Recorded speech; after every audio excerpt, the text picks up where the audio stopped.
Boa noite, pessoal, tudo bem com vocês?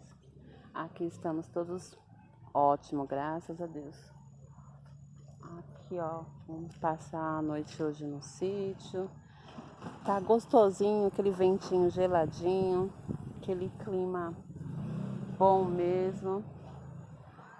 Tá escuro, mas vou mostrar pra vocês um pouquinho. Ah, e ali tem um dinossauro, ó, um sapo. E aí, marido resolveu fazer o quê? Uma fogueira. Pra esquentar um pouquinho. Sai daí, Tutuco.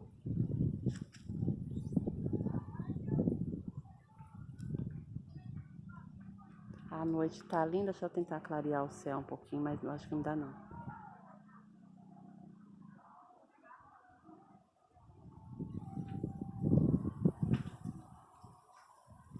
Tem um sapo aí. Ó, ó o vento.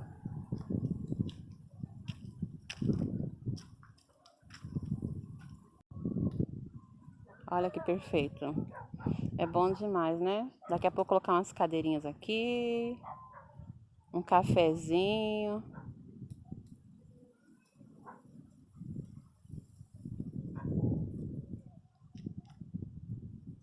Ó, um sonho, né?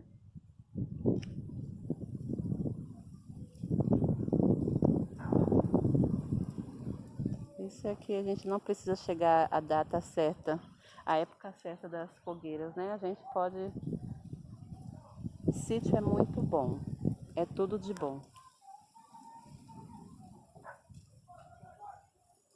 Olha aí, tá pegando. Eita, coisa boa.